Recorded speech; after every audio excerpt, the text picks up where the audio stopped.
Olá, gente bonita, tudo bem? Começa mais um programa Voz da Favela, o programa que leva as autoridades até você, levando informativo, informações, e daqui a pouco a gente volta com ele, Yuri Tainan, advogado, faz parte da Comissão Negra da OAB.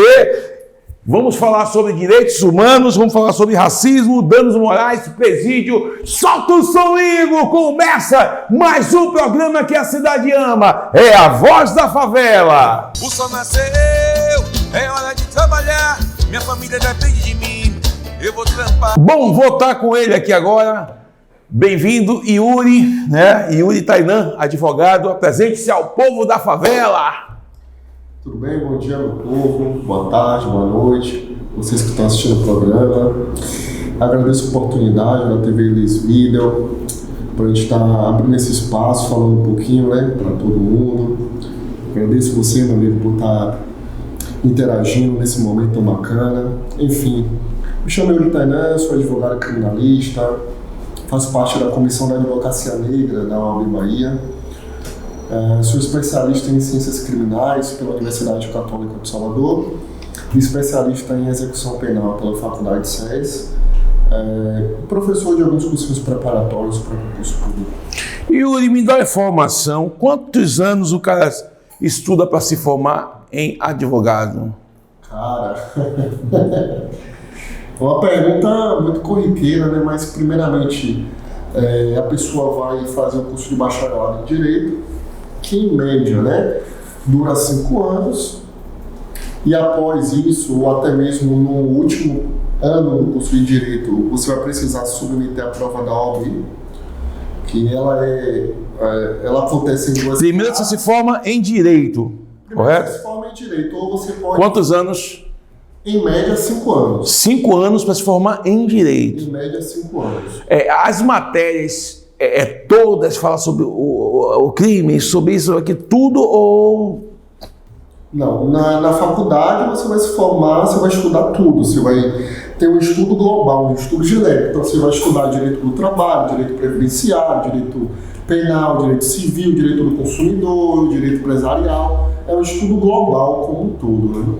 Pronto. Aí 5 anos, logo após... Aí para fazer a prova da OAB, como é que faz? Logo após os 5 anos ou no último ano do curso de Direito, você pode estar fazendo já a prova antes de se formar. Já pode, né? Já entre ali o nono semestre, o período, como chamam, e o 10º, você já pode estar fazendo sua prova. Como eu fiz a minha ali no 10º semestre, você faz a prova, ela é de 2 fases.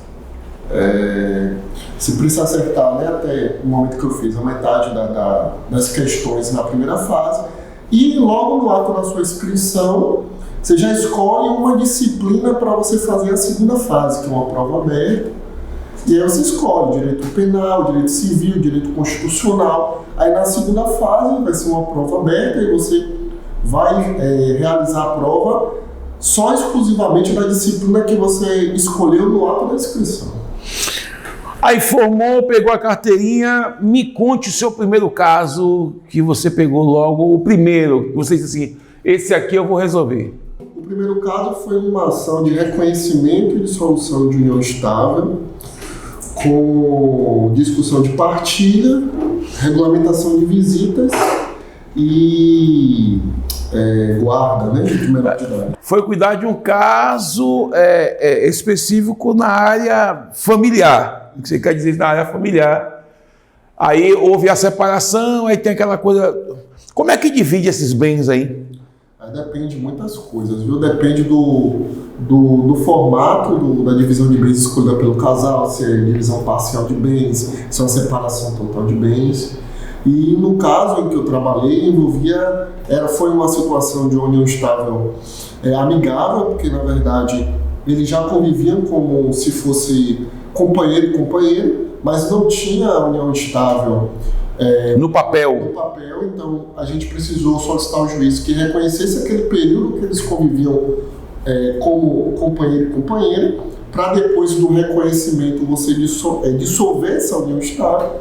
E como sempre na justiça, quando envolve interesse de menor de idade, Você só pode fazer essa dissolução de união estável na justiça, mesmo que haja acordo entre as partes, mesmo que um concorde com o outro, porque na justiça entende-se que em todo procedimento que envolve menor de idade, o Ministério Público tem que dar o seu opinativo, dar a sua opinião para verificar se os melhores interesses da criança foram garantidos.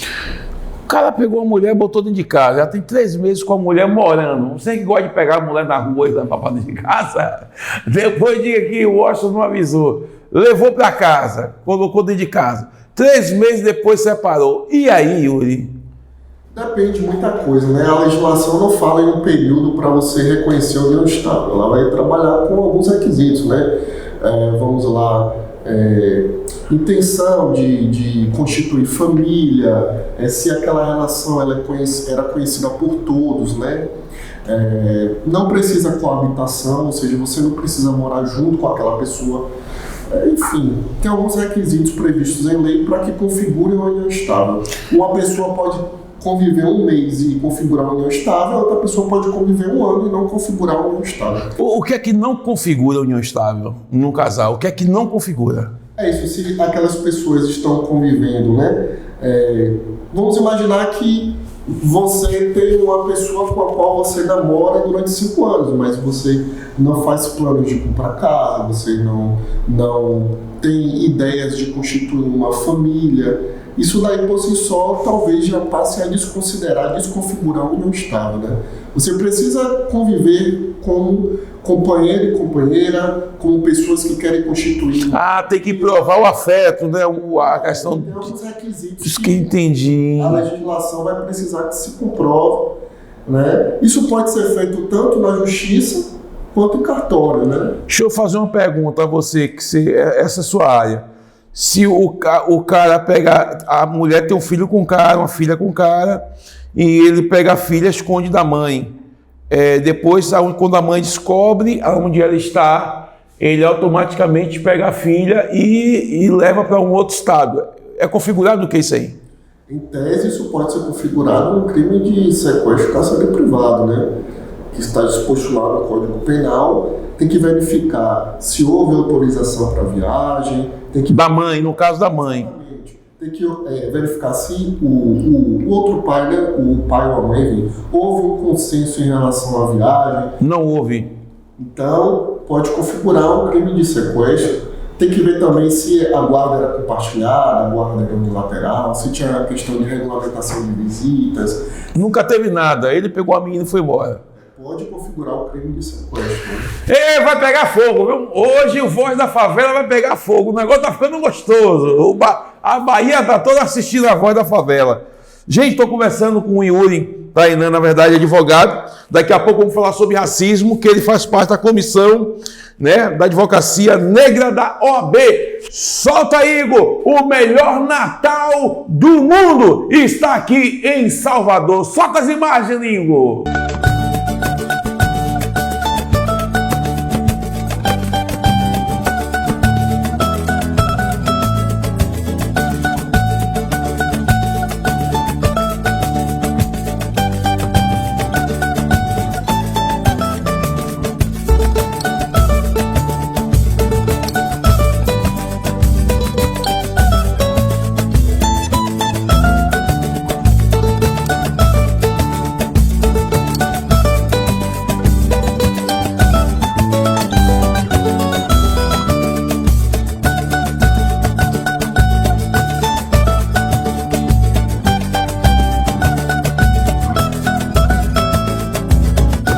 Gente, estou aqui com o Yuri Tainan, advogado. Vou falar um pouco, ele faz parte da Comissão de Advocacia Negra da OAB. Eu quero falar sobre racismo. Como é que você vê o racismo hoje, Yuri? A questão do racismo é algo muito delicado. Infelizmente, ainda no século XXI, a gente vê notícias, né, corriqueiras de atos racistas e discriminatórios contra inúmeras pessoas de classes variadas na sociedade. E a gente passa a perceber que quanto mais a gente estuda a questão do racismo, né, sempre tem algo a se inovar, sempre tem algo a se aprofundar. Uma situação muito triste, que felizmente ainda acontece em uma das cidades, né, fora da África mais negra do mundo, que é a cidade de Salvador. Salvador é verdade. E assim, você já pegou algum caso De racismo, hein? Já peguei 2 casos. E a pessoa que cometeu o crime alega o quê? De casos de racismo que eu atuo como advogado, já atuei como advogado, eu tenho 2 na condição de advogado da vítima. O primeiro caso foi em determinada instituição bancária aqui de Salvador, Bahia, em que a cliente ela foi sacar um benefício na época da pandemia de Covid e existe uma narrativa, uma acusação processual de que uma das funcionárias da referida instituição, né, disse que o cabelo dela era um cabelo feio, que ela não estava com vestimenta para adentrar aquela agência bancária, que o documento dela não era vigente, enfim. Uma situação muito triste. Horrível! Essa situação horrível. O que é que a pessoa sai de casa para trabalhar e vai prestar atenção no cabelo, na roupa que a outra está vestida? Pelo amor de Deus, gente. Vamos se educar, vamos deixar a vida de calé, José, como dizia meu pai. E aí foi horrível, né, para mim, né? Foi homem ou mulher, no caso? Foi uma mulher. Uma mulher horrível, né? A gente está ainda no trâmite do processo, né? A gente fez uma ação de, eu e mais 2 colegas, a gente fez uma ação de indenização em favor da nossa cliente, né? Que foi vítima. O processo está em curso, ainda está andando. Outro caso que eu atuei recentemente na condição de advogado da vítima também, foi um caso que aconteceu na região de Prado Forte. Ainda está sendo investigado também. Essa cliente, né, ela soube através de outras pessoas, enfim, que gravaram uma suposta pessoa acusando, dizendo que o cabelo dela era de bombril, que ela era horrível, enfim. A investigação está em curso, acompanhei a oitiva da vítima na delegacia de Prado Forte e vamos aguardar o desfecho da autoridade policial e o encaminhamento ao Ministério Público para os próximos passos. Eu penso que, Yuri, essa questão do racismo também, eu vejo assim, algumas pessoas na vida, elas tentam nos oprimir primeiro, né? Eu acho que oprimir, desfazer da sua aparência, desfazer do seu cabelo, por exemplo, eu não estou nem aí para quem fala de mim. Eu nasci negro, tenho um orgulho de ser negro. Aonde eu entro, muita gente, eu acredito também que queira entrar, às vezes não vai nem conseguir, porque a gente, para buscar, né, o nosso ideal na vida, como você buscou ser advogado, ter conhecimento, estudar, não é todo mundo que tem essa coragem de querer ser e dizer eu vou exercer e eu vou conseguir. Já começa por aí. Então tem certas palavras que eu nem... Essa questão mesmo de filmar alguém e expor a pessoa ao ridículo. E para mim é coisa de quem não tem o que fazer. Quer chamar atenção e tem que doer no bolso. Uma indenização dessa cabe quanto, hein? Depende. Depende de muitas variantes, né? Depende de qual vai ser a pessoa que vai julgar. Depende do que o juiz vai entender, na verdade. O juiz vai entender... da extensão do dano que o juiz entende que aquela pessoa sofreu, analisa também a capacidade econômica do autor do fato, enfim, tem muitas nuances para que a gente possa, vamos assim dizer, enquadrar o quanto da indenização, né? Não existe um valor prefixado para indenização nesses casos, não. Entendo... Mas dói no bolso, não dói não? Dói no bolso. Entendo que nesses casos de racismo, a indenização deve ser exemplar para que o autor do fato ele repense o seu ato e ele não torne a praticar essa conduta. Além do mais, o racismo, né, é um crime, está lá na lei 7716, é um crime contra o preconceito de raça ou cor, é um crime prescritível, é um crime inafiançável. E além de caber uma reparação indenizatória, é também crime.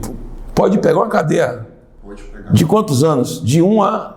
Cara, agora você me pegou, se não me engano, é a pena de 2 a 5. 2 a 5 anos. De 2 a 5 e não tem fiança? não tem fiança. Meu Deus do céu, tem gente que é louco. Vou falar também sobre a Lei 6.044 dos Direitos Humanos, né? Que diz que quem pode ser direitos humanos, um grupo, órgão ou indivíduo, também se cabe nesse meio da comissão, né, negra da OAB, também de vocês? Cara, o direito humano ele está envolvido em todo o direito de um modo geral, né? Lá no direito constitucional, lá na nossa Constituição Federal, o direito humano é o direito de toda a pessoa, né? Um dos princípios, né? Um dos fundamentos da Constituição Federal é a dignidade da pessoa humana. Então a pessoa ela tem que ter condições dignas de sobrevivência, de se alimentar, de ter um direito a efetivar. A moradia, né? Saúde, lazer, saúde, segurança. Infelizmente a gente vê muitos ramos no Brasil todo, né? De forma precária. Eu vejo muitas instituições de direitos humanos, né? Hoje existem várias instituições de direitos humanos, é uma área que até eu gosto dos direitos humanos. E eu posso perceber, Yuri, que eu acho que falta mais um carinho das autoridades com esse povo que está na rua de direitos humanos. Por exemplo, uma vez eu vi uma senhora que o motorista arrastou o ônibus e ela caiu, né? Aí ele fez uma ignorância e tinha 2 rapazes do direitos humanos dentro do transporte. Então eles pegaram a moça, não foi que eles deram voz de prisão, mas eles seguraram o ônibus e chamou a polícia. Né? O ato que eles fizeram foi certo? Cara, a gente precisa analisar o caso a caso de um modo geral, né? Mas assim, o que é que eu posso te falar juridicamente falando é que essa pessoa que ela se sentiu lesada, né, pelo fato de um motorista arrastar o veículo e não permitir que ela pegasse o transporte público, se ela sofreu algum dano físico, né, seja ficou lesionada, gastou dinheiro com medicamentos ou coisa do gênero, ou entendeu que sua personalidade ali foi abalada, ela tem direito a procurar um advogado de sua confiança, ou até mesmo acionar o Ministério Público para verificar, né, buscar investigar alguma ato ilícito ali, ou até mesmo também procurar a Defensoria Pública para fazer uma ação indenizatória contra a empresa. Eu falo, mas o ato que o defensor dos direitos humanos fez foi certo, correto? Em defender o idoso? Cara, qualquer pessoa do povo, né, havendo uma situação de ilegalidade, um ato praticado por uma pessoa, ele pode eventualmente acionar a polícia, acionar as autoridades. Então, do meu ponto de vista, se a conduta dele de segurar, né, a possível vítima foi a vítima? É isso, correto. Segurou a vítima e o motorista, no caso, para ser conduzido para averiguação, no caso. Se a conduta ali ela não foi realizada, né, mediante emprego de coação, de força excessiva, não vejo como algo ilícito, não. Porque esse pessoal dos direitos humanos, na verdade, eles são associações, né, que prestam serviço, entre aspas, terceirizado à justiça, né? É um grupo de apoio, de denúncia, né? São órgãos, né, muitas vezes instituídos por ouvidorias, canais de comunicação para se fazer uma denúncia, mas a nossa sociedade, né, a gente às vezes ainda... a gente tem uma precariedade muito grande ainda nas informações, né? Como é que a gente pode, né, da melhor forma, lidar com uma situação dessa? Realizar uma fotografia, tirar foto de uma lesão que possivelmente teve, realizar a gravação de um vídeo, procurar a justiça, né? Porque quem vai resolver de modo geral é a justiça. Procura advogado de sua confiança, se não tiver condições para tanto, procura a Defensoria Pública do Estado da Bahia. Eu fui estagiário de lá em 2 oportunidades e exerce um trabalho muito brilhante. Então, para que aquela empresa seja acionada, para que ela responda judicialmente e se ela praticou algum ato ilícito, ela indenize a pessoa que foi vítima daquela conduta. Essa conduta aí, Yuri, que é a sua área, né, criminal, né?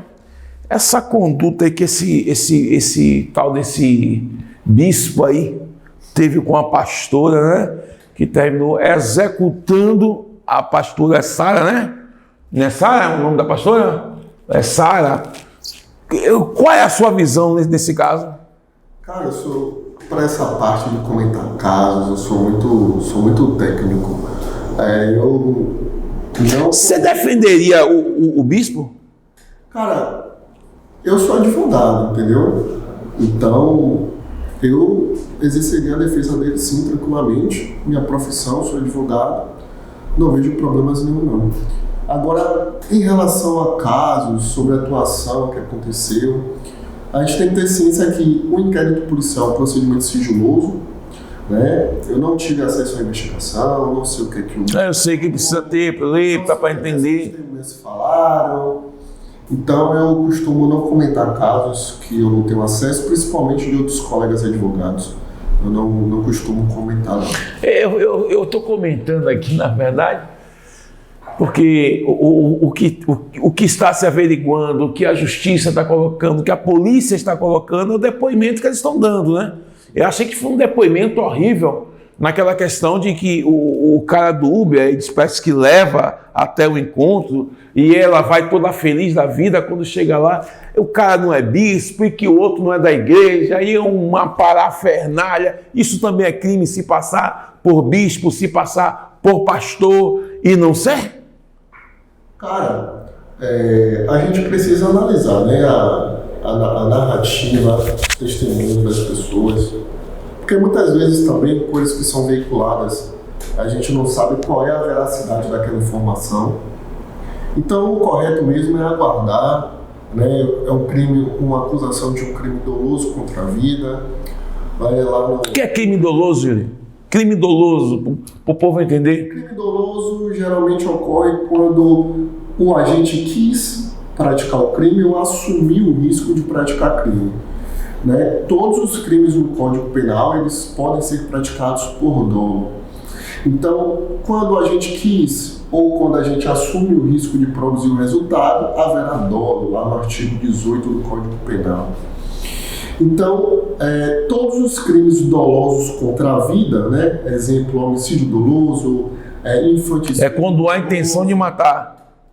Crime doloso. A gente costuma, né, no dia a dia, na sociedade, falar em intenção de matar, mas tecnicamente lá no Código Penal a gente não fala de intenção, fala de assumir risco ou querer praticar o delito. Então, quando a gente quer praticar o crime, quando o criminoso quer praticar o crime, ou quando ele assume o risco de praticar o crime, haverá dolo. Então, retomando, alguns crimes, os crimes dolosos contra a vida, né? Homicídio doloso, aborto doloso, instigação ou auxílio ao suicídio, infanticídio, todos esses crimes dolosos, eles serão julgados pelo tribunal do júri. Então, o juiz ele vai fazer ali, primeiramente uma audiência, todo mundo vai ser ouvido, tudo em regra, né? A grande parte, né, das pessoas que foram ouvidas na delegacia vão ser ouvidos de novo perante o juiz, na presença do promotor, na presença do advogado. Ao final, o juiz vai decidir se vai encaminhar essa pessoa ao julgamento popular ou não. Eu quero falar um pouco sobre presídios. Como é que você vê o sistema carcerário do Brasil? Defasado. Recorto, né? Eu digo o sistema carcerário de Salvador, de um modo geral, da Bahia, de um modo geral, né? Não conheço as condições carcerárias de todo o Brasil, mas principalmente aqui na cidade de Salvador, um sistema defasado, que não ressocializa ninguém, um sistema precário. Porque, na verdade, a lei, né, diz que o sistema prisional é sistema do cara de reabilitação, né? Existem várias teorias acerca da função... Eu entendo, viu, Luciano? Se engane comigo não, viu? Existem várias funções, né, da pena, né? Uma delas é a função ressocializadora, né? Então, não só ressocializar serve a pena, ela serve para punir o criminoso que praticou um ato ilícito, ela serve também a pena ali para coibir que pessoas pratiquem crime, né? Ela sabe que, por exemplo, um crime de roubo tem pena de 4 a 10 anos, então ela sabe que se ela praticar roubo, correto. Então existe uma sanção, né? E também existe a função ressocializadora da pena, né? Mas o sistema ainda é muito desigual, o sistema é muito precário, defasado, é complicado. E a gente precisa associar, desculpa até, né, te cortar, associar a questão da punição ao racismo. A gente não pode falar de direito penal, de punição, de criminologia. A gente não pode falar em sistema carcerário sem falar de racismo, em que a maior parte da população carcerária é uma população negra. Vamos de 100%?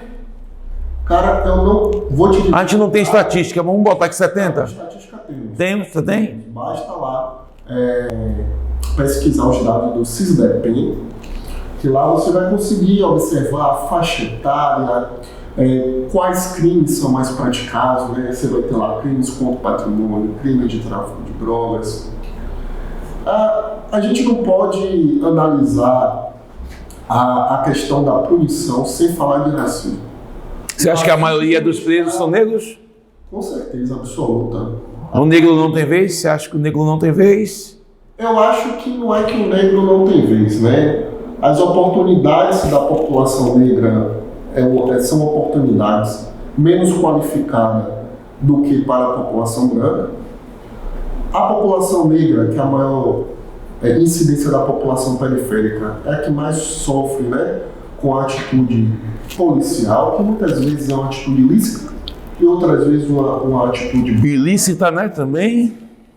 E que as pessoas que praticam crimes de colarinho branco, as pessoas, em sua grande maioria, brancas, que moram em condomínios, ela não sofre a mesma intervenção do Estado com relação a... Você tocou num assunto interessante.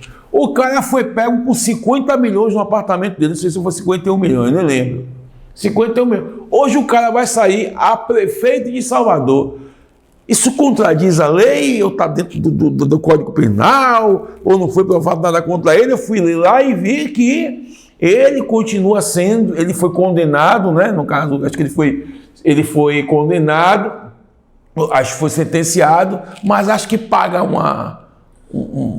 A gente tem que verificar, porque uma pessoa, juridicamente falando, ela só terá o status de condenada após o encerramento definitivo. O encerramento definitivo do processo, né? Quando o processo de forma definitiva não for encerrado, ela será considerada uma pessoa inocente. E isso tem a ver com o que você está falando. Vou dar um exemplo aqui, um grande exemplo. O cara que é negro, geralmente, uma das primeiras perguntas que eu acho que é feita quando ele é abordado, você trabalha onde, faz o quê? Você tem passagem? Acho que essa pergunta é uma pergunta terrível. Né? Você parar e... Você tem passagem? O que é que você acha disso aí? Cara, existe uma cultura, né, racista. O ministro Silvio Almeida, né, o livro dele é um livro sensacional. Ele fala do racismo estrutural, né, a própria Ludmila Ribeiro também, ela fala. Passou agora pela situação de racismo, não foi? O cara disse que é uma macaca, né? O livro dela é um livro muito, muito importante, acessível. Existe um racismo estrutural na sociedade, né? Taxar o negro, o periférico, como traficante, usuário de drogas, querer taxar, querer vincular, né, o seu comportamento, sua vestimenta, seu corte de cabelo como sendo de facção, como sendo de organização criminosa. E repare, né, por isso que eu digo que toda discussão jurídica a gente não pode se distanciar do racismo. Geralmente essas condutas, essas perguntas, esse tipo de ato é direcionado à população negra. Eu estou falando com o Yuri Tainan aqui, advogado. Gente, o papo está muito gostoso, está atraente pra caramba. Eu fosse você, eu ia até o fim. Dá uma curtida, dá um like lá. Segue a gente no YouTube, segue a gente no Instagram, segue a gente no Twitter. Segue a gente também lá no tvlisvideo.com, também eu tô ligado na tvsalvador.wixsite.com. Segue a gente, que tem muitas matérias maravilhosas, igual essa aqui de Yuri. Agradecer também a nossa amiga e delegada, né, que veio aqui também, né, Luciano? Ela que esteve aqui com a gente, nos deu uma moral maravilhosa também. Agradecer aquele de lá de Periperi, o Grande Galo, líder comunitário, depois agradecer as pessoas que estão passando por aqui pelo programa. Tem aí a promessa agora do secretário também das prefeituras bairros, que vai estar aqui também com a gente, falando sobre prefeitura bairro. Vamos ter também aqui a desembargadora, que já está na promessa, graças a Deus. Muita gente bonita vai estar aqui. Yuri, eu estou fascinado nesse bate-papo com você, o nome do programa que você sabe, A Voz da Favela. Falar de racismo é a nossa área. Eu acho que o negro, a maioria das vezes, o negro, ele só é reconhecido quando está em cima do palco. É difícil acontecer isso, né? Infelizmente ainda a gente tem temos aqui em Salvador uma população majoritariamente negra, né? E se você olhar, por exemplo, em alguns órgãos, em algumas empresas, temos líderes ou autoridades brancas, né? Que contrariedade, né? Então você vê uma grande empresa, o chefe, o patrão é um branco, enquanto que a maior população da cidade de Salvador é uma população negra. E aí muita gente fala, é muito fácil você falar que no sistema carcerário existe mais pessoas negras do que brancas, se a população de Salvador é uma população negra, claro, é muito bom, só muito bom. A gente passa a analisar outras coisas. Se você for observar empresas de médio e grande porte, grandes instituições, né, você vai verificar que os líderes, as pessoas das altas cúpulas, são pessoas brancas. E aí o que você me diz? Eu penso assim. Todo mundo estudou para conquistar seus sonhos, certo? Eu acho que também tem muitos negros, né? Negros que comandam um estado, né? Tem negros aí que tem nome no mundo todo, né? Como Nelson Mandela, Luther King, dentre outros, que fizeram nome na história, né? O próprio Jesus, que é essa situação que diz que o local que Jesus nasceu era um lugar que tinha muito sol, o povo era queimado, era mais negro. Então tem todo esse exemplo de pessoas que grande nome eu vejo essa coisa do racismo, eu interpreto de uma forma diferenciada, eu interpreto por pessoas antipáticas, desculpa dizer, pessoas antipáticas que se sentem, não é só na área do racismo não. Tem gente que se sente também na área de ter um carro, ter uma casa boa. Aí a gente fala muitas vezes do branco, mas também tem negros que por ter um carro bom, por ter uma casa boa, por estar aqui num programa igual ao meu, ele se sente melhor do que os outros. Grande exemplo, os blocos de carnaval, né, que você vê que a maioria dos blocos de carnaval hoje são regidos pelos negros. Você não tem essa mesma opinião que eu, ou é diferenciado? Eu discordo. Eu acho que os blocos, né, não entrando muito nesse assunto aqui na minha praia, mas os grandes blocos, se você for parar para observar, os blocos mais caros, a população é majoritariamente branca. Eu não tenho dúvida disso. Eu saí ano passado em determinado bloco aqui em Salvador, que eu gosto muito, enfim, mais de 90% da população branca. Existe uma desigualdade muito grande, cara. Você citou esses líderes aí, eles foram pessoas reconhecidas mediante muita luta. Teve sofrimento. E nós, pessoas negras, né, a gente tem que fazer o dobro, o triplo do branco. As oportunidades que o branco tem são oportunidades muito diferenciadas do que a gente, o acesso a determinados locais, o contato com determinadas pessoas, o network, é desigual. É uma reparação histórica que precisa ser trabalhada durante muito tempo ainda. Hoje ainda a gente consegue debater racismo, falar de racismo, não é uma besteira, não é algo normal, não é. Não existe racismo reverso, porque na minha opinião. Não existe o fato de você discriminar um negro que discrimina um branco. Na minha opinião, isso daí é uma grande falácia. O negro é a pessoa que historicamente ela tem ali a sua cultura, a sua vestimenta, o seu jeito de ser, né? As oportunidades tomadas pela população branca. O racismo é algo muito sério, está presente nas instituições, né? Um dos livros que eu citei para você, tanto da Djamila quanto do Silvio Almeida, né, eles citam o que é que adianta você ter uma empresa em que a maioria das pessoas são negras ou tem uma quantidade de pessoas negras e as pessoas, né, do âmbito da diretoria, elas são pessoas brancas. Será que os interesses daquelas pessoas negras serão acolhidos? E essas pessoas negras terão direito de voz ou serão sempre submissas? Enfim, são muitas questões que a gente precisa analisar ainda. O racismo é algo muito dito assim por alguns autores invisível, né? Os nossos. É verdade, a gente tem uma dificuldade. Tivemos a sorte de não sofrer isso, né? De não passar por isso. Pela própria, né, perversidade do racismo estrutural, ele acaba fazendo com que em alguns momentos ele se torne invisível aos nossos olhos, mas está presente. Essa questão do cara ser preso injustamente, você já pegou algum caso do cara que não cometeu crime algum e ele está no presídio hoje? Já tive casos de pessoas que até mesmo depois foram absolvidas por uma prisão ilegal, né? Infelizmente. E quem paga por essa prisão ilegal? O cara que prendeu, ele continua trabalhando, é? Continua. Por quê? Eu vou perguntar ao desembargador isso aí. Não, tá errado. Se o cara faz uma apreensão que não é real, já destruiu a família. Pois é, mas existe a lei de abuso de autoridade, né, que muitas vezes, se for reconhecida alguma ilegalidade, pode ter encaminhado ao Ministério Público toda aquela documentação para apurar um eventual crime de responsabilidade pelo funcionário público que efetuou aquela prisão, mas existe muitos casos em que pessoas são presas ilegalmente ou erroneamente.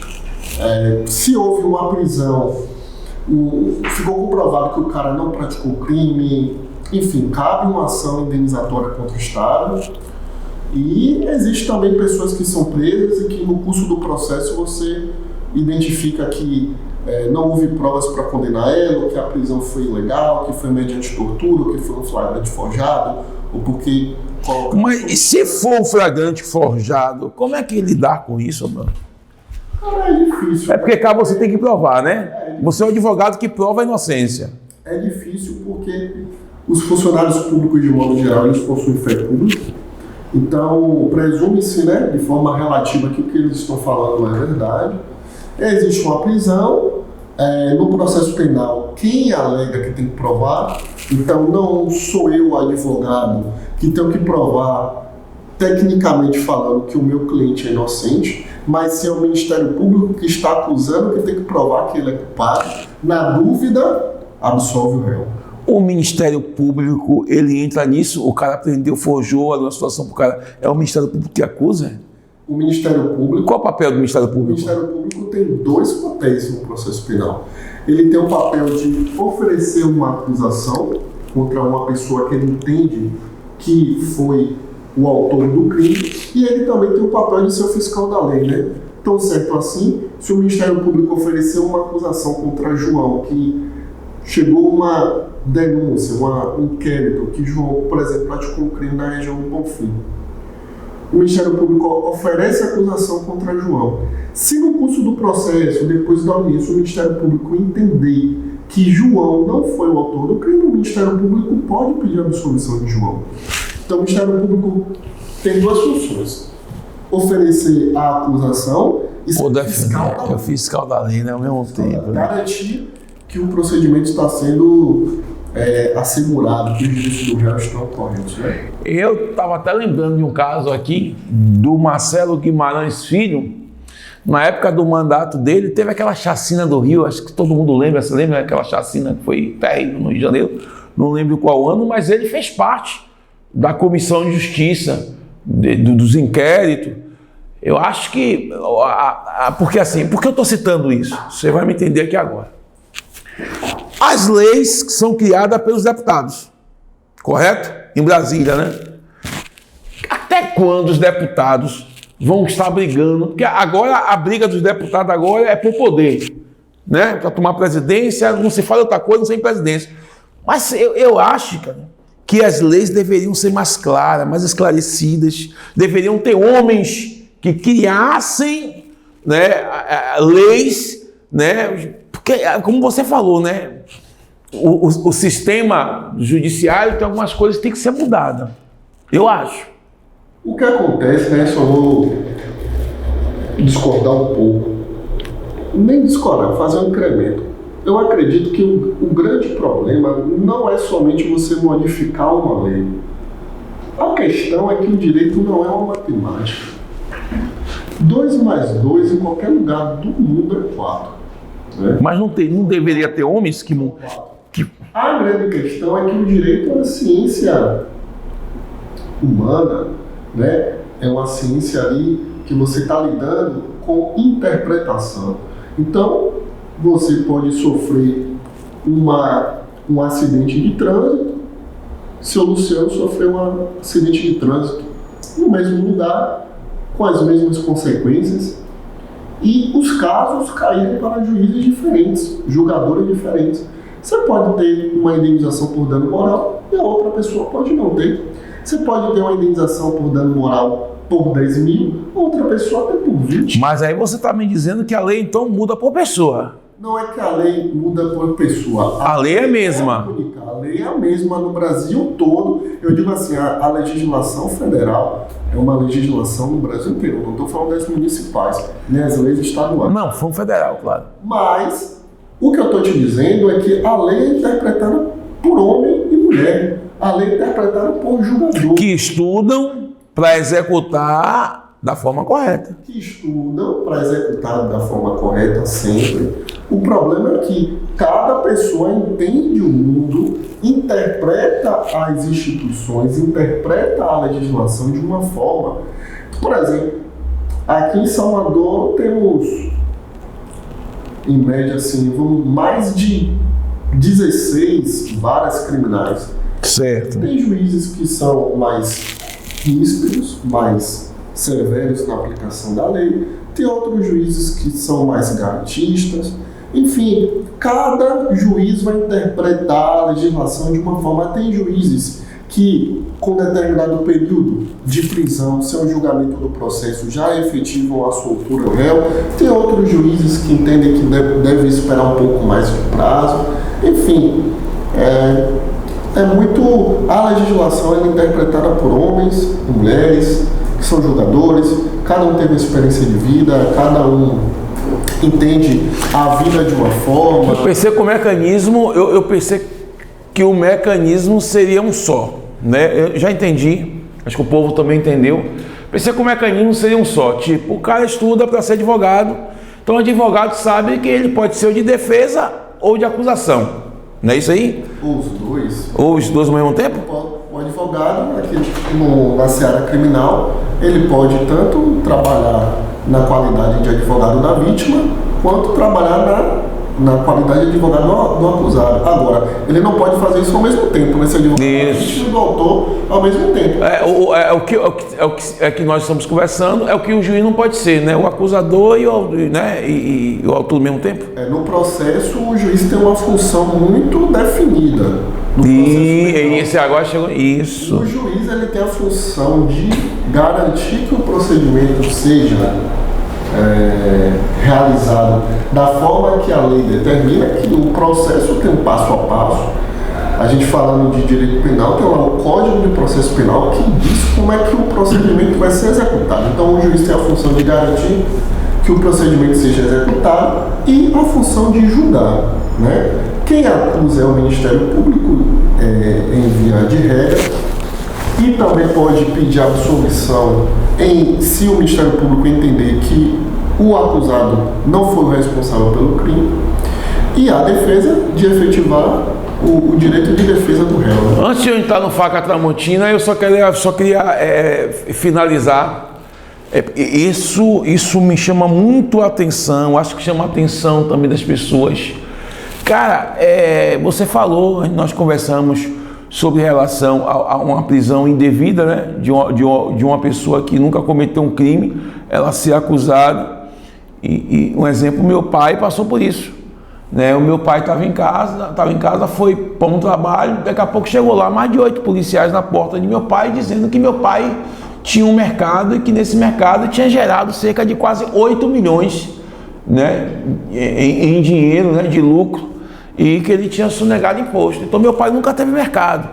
Aí é que entra o conhecimento. Eu tive que pegar alguns amigos meus, foram 4 advogados, até agradeço a eles, grandes amigos, não me cobraram R$1, foram lá, esclareceu com a delegada. Eu achei um absurdo, porque meu pai ficou com medo. Quantas pessoas igual a meu pai estão sofrendo por aí? O que é que essas pessoas têm que fazer? É uma situação triste, lamentável, vexatória, né? São erros que o sistema de justiça pratica, né? Seu pai pode, eventualmente, oferecer uma ação indenizatória contra o Estado, se ainda houver tempo. Ele nem quis, aquela pessoa antiga que nem... Não é, mas a única coisa que a pessoa pode fazer é oferecer uma ação indenizatória contra o Estado, para que ele seja reparado, né, pelos danos que sofreu, até mesmo se tiver algum tipo de ilicitude na conduta, tortura, né, ou coisa do gênero, pode estar encaminhando uma denúncia à corregedoria, ou encaminhando uma informativo, né, do ato ao Ministério Público, para que os órgãos competentes possam fazer a devida apuração. Bom, chegou o momento que todo mundo gosta, e esse momento é o que todo Salvador, né, gosta, e a sua foto pode aparecer aqui, João. A sua foto vai aparecer aqui. É o Faca Tramontina, solta o Faca Tramontina, Igor! Corte rápido. Faca é Tramontina. O que você acha, Yuri, de Auri Lopes? Está aqui no quadro. Auri Lopes é uma pessoa que eu tenho como inspiração. É um autor, advogado criminalista, que exerce defesas e possui teses brilhantes. É uma pessoa que eu tenho muito apreço, me inspiro nas leituras dos seus livros e, por vezes, né, tem suas obras citadas em diversos julgados do Brasil inteiro. Solta o Faca Tramontina mais uma vez, Igor! Corte rápido. Faca é Tramontina. O que você acha? Ele tá aí, Bruno Reis, do prefeito de Salvador. Uma pessoa que exerce o mandato, né, com erros e acertos, reestruturou em parte a cidade de Salvador. Mudou Salvador, mudou. A gente vai dizer que mudou porque mudou, né? Mudou tudo. O cara periférico, nas periferias. Ontem ele estava até comendo na casa dos outros. Eu vi lá ele comendo na casa dos outros lá. Vou colocar mais um Faca Tramontina, mais um, Igor! Solta, Igor! Corte rápido. Faca é Tramontina. Esse é o momento que todo mundo gosta. Do que você achou de Antônio de Lacerda, o homem que construiu o elevador Lacerda? O elevador Lacerda é um ponto turístico, né? De nossa cidade de Salvador, um ponto histórico, um ponto muito bacana, reconhecido em todo o mundo. Foi uma pessoa que deixou um legado muito importante em relação a essa questão do elevador Lacerda, e com certeza tem o seu reconhecimento histórico aí pela Bahia toda e pelo mundo. Vou lhe fazer agora 3 perguntas. O que você acha de Deus? Eu sou uma pessoa que acredito muito em Deus, sou muito crente a Deus, né? E respeito a opinião religiosa também de todas as pessoas, né? Quem acredita, quem não acredita, quem tem outras crenças, para mim tá tudo legal. Eu acredito muito em Deus, tenho minha crença, tenho minha fé, e acredito que todo mundo tem que se pegar em algo, né? Se apegar em uma crença, uma fé.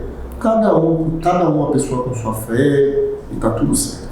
O que você mais odeia na sua vida? Isso aqui eu não gosto e nunca vou gostar. Cara, eu não gosto de nada errado. Sempre tento fazer o certo. Não gosto de soberba. Tento sempre ser uma pessoa simples, humilde. Não gosto de pessoas interesseiras. Não gosto de locais que eu me sinto inseguro. Não gosto muito de altura. Você odeia, né? Não gosto muito de altura. Não gosto também de algumas comidas também, normal. Fale de sua família, o que você acha de sua família? A família é base de tudo, né, na vida de uma pessoa. são aquelas pessoas que dão sustentáculo, né? Nos momentos bons e nos momentos ruins. Possui uma importância muito grande na minha vida, né? Seja na minha formação, lá nos tempos de CPM, na minha graduação em Direito, na minha educação como pessoa, no auxílio do meu caminhar, né? A família é algo que está intrinsecamente ligado, né? À força que a pessoa tem, ao amor, ao carinho, à confiança, né? Hoje são poucas pessoas que a gente pode confiar, pode mostrar sua fraqueza ou uma situação que você está chateado. Então a família, eu acredito que seja a base de tudo, né? Graças a Deus, minha família é uma família muito unida e próspera com todos.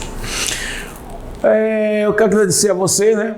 Foi uma aula, né, de direito que nós tomamos aí, uma aula de direito que nós tomamos.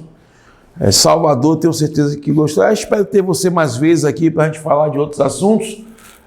Para eu achar a Yuri hoje, eu faço o quê? Qual o número a rede social? Pronto, meu Instagram é o @YuriTainan, YURTAINAN. Lá no Instagram eu posto coisas profissionais, pessoais. Tem meu número também no WhatsApp. Bota aí, Igor, no rodapé aí. 719-8633-1273, 719-8633-1273. Gostaria também de agradecer à TV Luiz Vida mais uma vez, a recepção de todos. Espero ter contribuído de alguma forma para um pouco de conhecimento para todos e deixar a mensagem aqui de toda a população aí jovem, da periferia. Eu vim da periferia, moro ainda na comunidade. Desejo que estude, siga o caminho certo, faça o certo, busque se qualificar, faça cursos, acredite, é possível. Tem muitas pessoas na comunidade que desenvolvem a sua vida profissional. Acredite que vai dar certo. É difícil, a luta é árdua. Pegava muito ônibus de noite, 11 horas da noite, 11h30, acordava cedo, depois tarde, voltava, correndo o risco de ser assaltado, de ser roubado, enfim. Mas põe Deus na frente, ou aquilo que você eventualmente vem acreditar, e vai dar certo. Eu hoje quero encerrar o programa. Eu guardei até 3, se eu não me engano, foram 3 que eu tinha guardado aqui para 3 homenagens nesse dia bom, né? Dia maravilhoso. E hoje também é o dia do autismo, né? Dia do autismo. Do autismo não, dia da criança com deficiência.